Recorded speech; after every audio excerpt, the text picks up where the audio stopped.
Apple's M1 iPad Pro has been out for over a month, and we've already reviewed both the 11-inch and 12.9-inch models, with the conclusion that the M1 is the best iPad ever made in terms of the hardware, but the software is extremely limiting, at least for now. So with that said, it's time to look at everything from a completely different perspective, because we just got some pretty exciting leaks and rumors for the next iPad Pro coming in 2022. So the big question we're gonna have to answer in this video is this: should you wait for the 2022 iPad Pro redesign, or just buy the M1 iPad Pro right now and enjoy it for all of those months that you would have otherwise ended up waiting? So without further ado, let's get right into it. First up, next year's iPad Pros are expected to come in the same exact 11-inch and 12.9-inch sizes as we currently have, which I think makes sense because the 11-inch is perfect for portability and the 12.9-inch is right on the verge of being a bit too large. But the main issue with the current 11-inch model is that it doesn't get the option for the mini LED display, and that's why so many people this year bought the 12.9-inch iPad Pro, including us, since we had to review and test out that new mini LED display. But thankfully, we're expecting that new display to come down to next year's 11-inch iPad Pro model, so that's going to be very exciting for those who don't want a massive iPad. Now moving on to a brand new report from Bloomberg's Mark Gurman, who is basically the most reliable Apple leaker out there, the iPad Pro is getting a totally new design next year, with the main difference being a completely glass back instead of aluminum, just like we have on the current iPhones. And personally, I think the glass is gonna look and feel super premium, likely coming with the same matte texture that the iPhone 12 Pro currently has, which I love. And if you're wondering why it's coming with a glass back, that's because Apple is planning to add wireless charging to the iPad Pro, which is going to free up the main Thunderbolt port so you can use it for connecting displays, storage drives, or anything else. And apparently, Apple is experimenting with adding reverse wireless charging to that new iPad Pro at the same time, essentially allowing you to charge your iPhone or AirPods by placing them on the back of the iPad Pro. But what makes all of this even more interesting is that according to Mark Gurman, Apple is testing a similar MagSafe charging system for the iPad Pro. Yes, you heard that right, MagSafe, just like we have on the iPhone 12, which is what made me finally start using wireless charging, especially in the car with this awesome car mount that I love. And bringing MagSafe to the iPad Pro makes perfect sense because you'll be able to use the same charging puck for both your iPhone and your iPad, making it very convenient for Apple users. On top of that, having MagSafe on the iPad is going to enable cool features like having unique stands that attach with just the MagSafe system instead of having a huge plate or case, allowing you to easily rotate the iPad Pro into portrait or landscape mode. But the even bigger deal is that a MagSafe stand will be able to wirelessly charge the iPad Pro at the same time,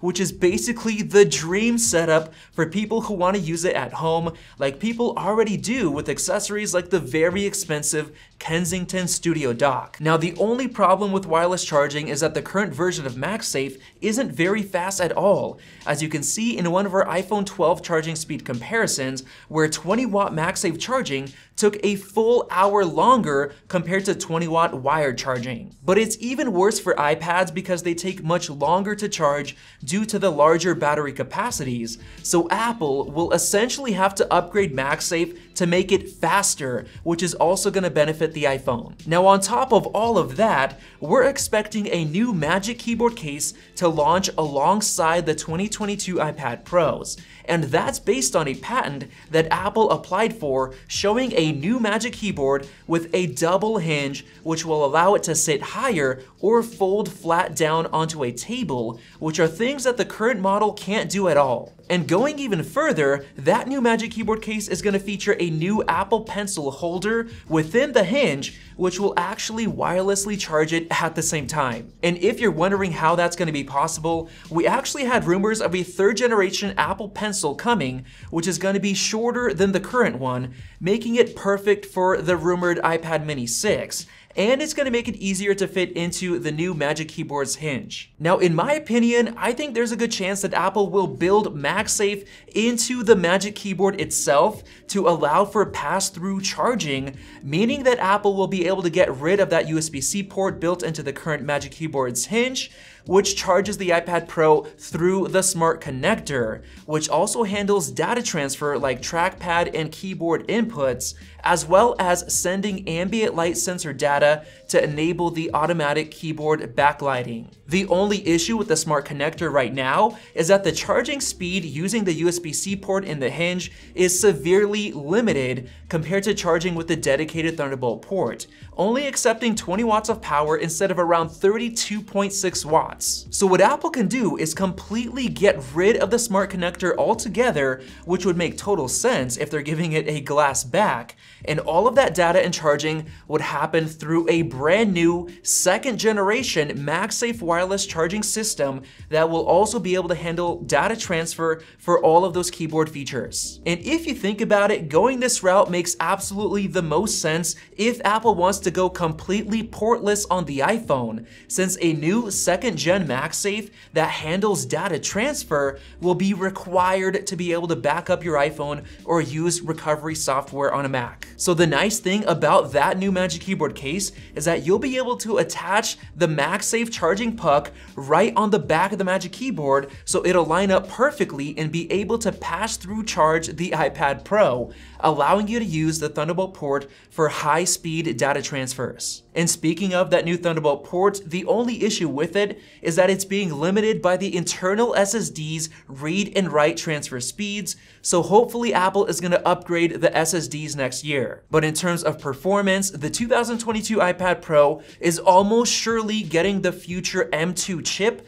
with the same 8-core CPU and 8-core GPU layout, because the current M1 chip is already hitting the thermal limits of the very thin iPad Pro's chassis. So in reality, the next iPad Pro isn't going to be that much faster than this one already is. Now, with all of that said, let's go back and answer the original question on whether you should be waiting for the new iPad Pro next year, or if you should just buy one right now and wait for the software to improve. Well, first of all, looking at Apple's timeline for iPad Pro releases, there's a good chance that the new model isn't coming until the fall of 2022, which is almost a year and a half from now, basically a very long time to wait. On top of that, the current M1 iPad Pro is already close to being feature complete or peak iPad. If you think about it, it's already got the Thunderbolt port, which is the best port you can get. It's already got the M1 chip, which is so powerful that it's hitting thermal limits. It's already got a sweet design with the best stylus, the Apple Pencil, out there.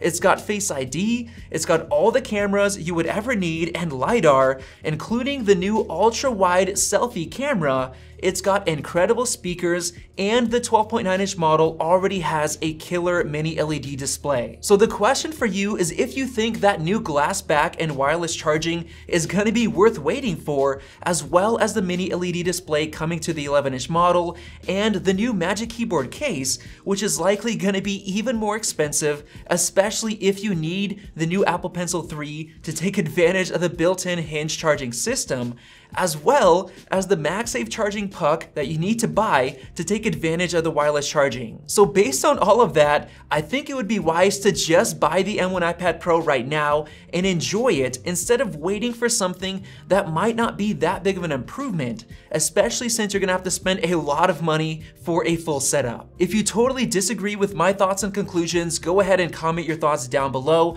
But if you enjoyed this video, definitely click the circle above to subscribe for more videos like this one. Definitely watch one of those two videos right there. Thank you for watching, and we'll see you in the next video.